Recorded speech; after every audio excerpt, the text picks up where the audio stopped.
So qualifying confirmed a few suspicions we had. We thought we were wondering whether Mercedes really were slow. They are a little bit slow. They're still the third best team by far, but they're not competing with Red Bull and Ferrari. We wanted to see how good Ferrari are. Ferrari are quick. We knew Red Bull would be quick. We had a suspicion after day 3 of Bahrain testing, where Helmut Marko and Christian Horner had a little moment towards the end with Verstappen set the fastest lap. We knew Red Bull would be quick. Ferrari we knew, but we just wanted to see how quick they'd be, and those two are the clear protagonists in the championship battle at the moment. I mean, I know it's week 1, race 1, but still, still time to talk about the new championship. We weren't sure how badly McLaren were affected by their Bahrain running, the testing running, and by the seams of things, they were affected quite bad. I don't think that's the 8th fastest car as it proved to be on the weekend, but there are some deep-rooted issues with that McLaren. Lando went on to Aim Driven Monday with Naomi Schiff and Matt Baker on Monday, believe it or not, and he said that they're not producing enough downforce. A similar quote was done by someone at Aston Martin, who said that they're losing like 7-8 tenths because they can't have the car any lower because of porpoising issues. I expect Mercedes are probably having the same thing. So I wonder if it's something maybe to do with the Mercedes power unit. Maybe it's heavier. Maybe I don't know. I mean, I don't know. I'm not a technical guy. I'm not I'm not Scarbs, for example. I'm not I'm not Sam Collins. There's something wrong with that, and also the Mercedes power unit looks slower as well. So I don't know. Maybe there's something. We're gonna see cars all over the field trying to work out what they are, because these are brand new regulations at the end of the day. But yeah, so without further ado, let's sort of just go through the race. So Charles Leclerc lined up on pole next to Max Verstappen. He got off the line, good start, went into turn 1 ahead. And he just sort of sailed off into the distance. Lewis Hamilton made up a place to 4th, overtaking Sergio Perez, who dropped 2 places. Kevin Magnussen went up 1 to 5th on the start of the race, and that was sort of how it was for the pretty much couple laps. Valtteri Bottas, who qualified P6 in the Alpha, lost 8 places to P14 on the race start, and Alex Albon got a good start as well, up to 11th. The McLaren slow start was because they opted for medium tyres when the rest of the grid opted for soft tyres. So all 18 drivers, other than 2 McLaren drivers, were on softs. They were on the mediums. I don't know if that strategy paid off, because as it turned out, it was like a 3-4 stop race for some teams. So Lando specifically as well, they put on hard tyres. That sort of hampered his race. But again, that car, it's not at its full potential. They're holding stuff back. You really can't judge. It's more of a testing phase for all those teams, really. Esteban Ocon tapped Mick Schumacher, which caused him to spin on that point as well. Ocon got a 5-second time penalty, whilst Mick Schumacher sadly dropped on the field a little bit. Yuki Tsunoda started well. He gained 4 places on the opening lap, and that was pretty much it until we got our first action of racing, where Kevin Magnussen had one of many lockups whilst defending Sergio Perez at turn 1. At the start of lap 3, Perez got ahead going down into turn 8. But one thing I will say is the cars follow better, and we saw that throughout the race. And that was Sergio Perez up to 5th. That was the first of many battles we had, actually, and it was it's promising signs. It'll be interesting to see how it affects Jeddah this week. We'll have a look at that later, but I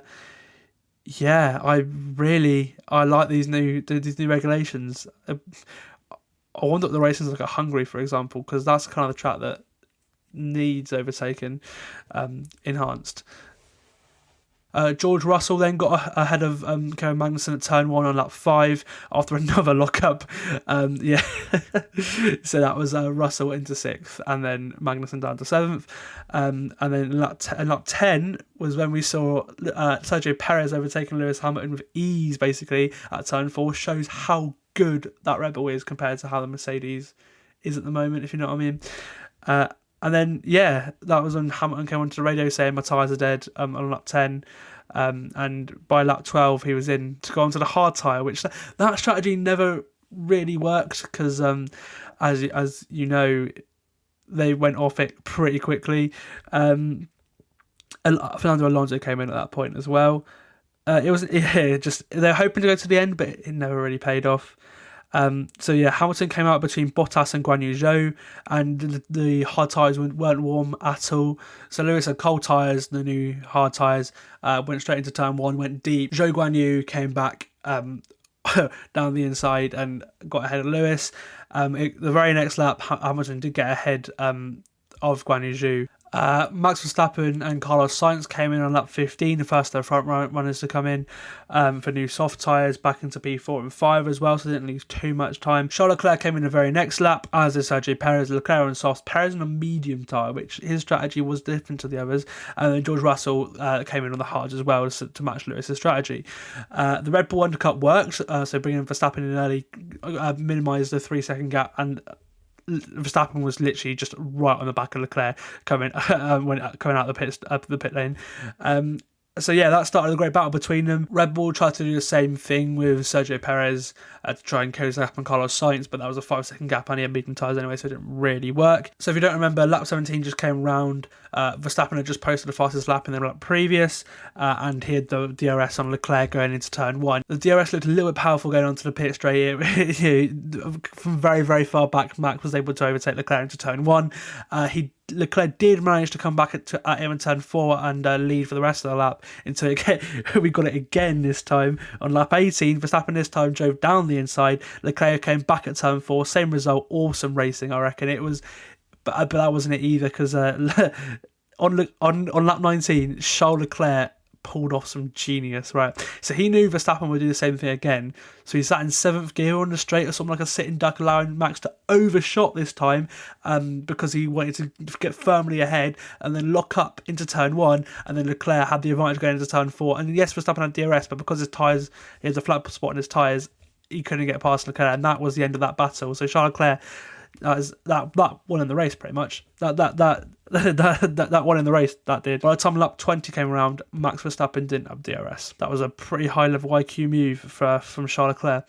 And then lap 24, Carlos Sainz came on the radio literally about 10 laps after he stopped, and he's like, let's think about a 3 stop, because they're tired egg. I don't think it's what Pirelli expected, and it's good because it offers a little bit of error, it offers more strategy. It's great.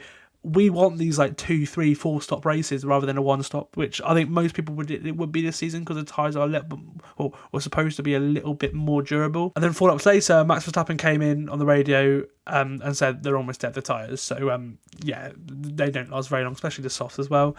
On that lap 28, Lewis Hamilton came in for the medium tyres this time because the hards weren't working. And then on lap 29, we saw the Daniel Ricciardo overtake on Nicholas Latifi.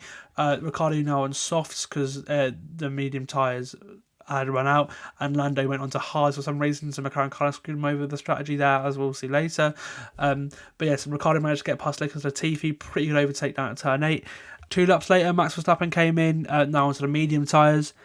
He tried the undercut again, but this time it wasn't as powerful. Leclerc came in for the medium the lap later, but the gap was over a second by the time he'd come out of the pit lane. So we weren't unfortunately going to have that battle round 2.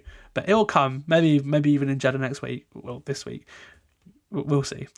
Oh yeah, and then Max got really angry because they said that he had a conservative outlap, but then when Ted Kravitz went through the outlap times, he had like the fastest outlaps on the fresh tyres out of anyone on the grid. So it just shows how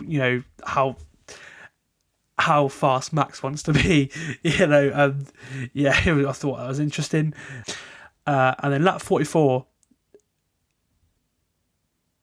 we saw Max and Checo coming again. It was like, this was Red Bull trying to go for the same strategy as last year. So Max chasing down Lewis at the time, but this time it was Max chasing down Charles. They were out the race, so Red Bull thought, okay, I've gone to softer tyres and gamble, basically. So they tried to do the same strategy again, and then that was actually the moment where the race took a turn. So Verstappen came onto the radio with his power steering issues, where on one side it was more difficult to turn the wheel than another one. He said steering. He came onto the radio and said, "I almost cannot steer," as Carlos Sainz came in to protect himself against Perez the very next lap. And then that 46, whilst Max is there struggling with the with the steering issue, where he was still setting fastest mini sectors. Saw the Pierre Gasly MG UK failure and the first retirement of the race, where Pierre Gasly's car caught fire, and that brought out initially the VSC, but then that turned into the safety car, and brought alive the race for the very for the last few laps once Gasly's car was clear. So Leclerc came in for a cheap stop at that point, but obviously Verstappen was right behind when a safety car would restart. But with the issues, I guess it didn't really matter anyway. But as you know, it got worse at Red Bull. It got a lot worse. So the safety car came in on lap 51, meaning there were 7 laps racing to finish the race. Leclerc backed the pack up, as the leader of the race does, before when the safety car comes in, as the leader of the race will have an advantage to get away first. Now Verstappen came alongside him, tried literally parked alongside tactic that he tried in Abu Dhabi with Hamilton, and but this time it did not work. He got caught out in the corner, and Leclerc zoomed off to the distance, really. Yeah, so as Charles Leclerc zoomed off into the distance, Carlos Sainz set his sights on Verstappen because he was right behind him because Max misjudged it into the corner. Carlos Sainz couldn't get the move done into turn 1, however, and neither turn 4, so it carried on for a few more laps, this battle between Sainz and Verstappen. Max came onto the radio on lap 54 saying what's going on with the battery, and that was when we knew something was seriously wrong. He was told initially by GP that there was nothing wrong, and then Sainz managed to get ahead into turn 11, when you could see that Max was visibly slower. By the time he went down to the back straight on that very lap, you could see Verstappen's race was done as Perez, Hamilton and Russell all got through, and Max was had to pull over to the side. Lap 55 saw Hamilton getting on the back of Perez after the Verstappen retirement. He couldn't get past him on the first lap, but the second lap, lap 56, was when Sergio came on the radio and said, "I'm losing power." He was told to manage.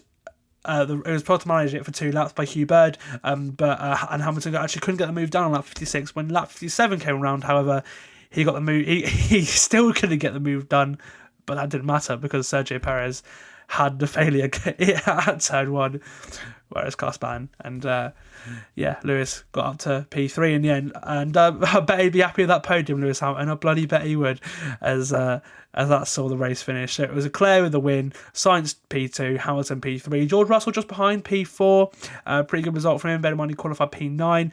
Magnussen and Bottas, outstanding drives, P5 and P6. Esteban Ocon had a good drive. He was much faster than Fernando Alonso.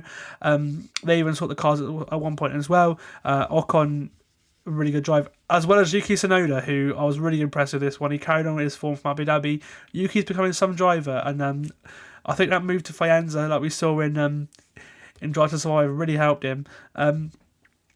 P9 was Fernando Alonso, and P10 to round out the points was Guan Yu Zhou, who had a great race. Bear in mind, he literally at one point on this race, it was literally P20, going down the middle straight on lap 1. He was P20 behind Daniel Ricciardo on the first lap. So fair play to Guan Yu Zhou getting his first points for his first race in F1. I think it's the 4th youngest point scorer in F1 history. So fair play to Guan Yu Zhou, or sorry, Zhou Guan Yu as he should be called. Sorry. Fair play to him. 11th was Mick Schumacher, just missing out on the points. I think that gamble to stay on the soft tyres before safety car rather than coming in really hampered him. And then Lance Stroll 12th, Alex Albon 13th. Pretty good race for Albon. Ricciardo and Norris 14th and 15th. Latifi 16th. Hulkenberg 17th. The bottom 2 didn't really feature very much. Lando was kind of screwed over. Ricciardo, an alright race, but you could tell he was struggling in that car. And Alex Albon was pretty damn good in that car.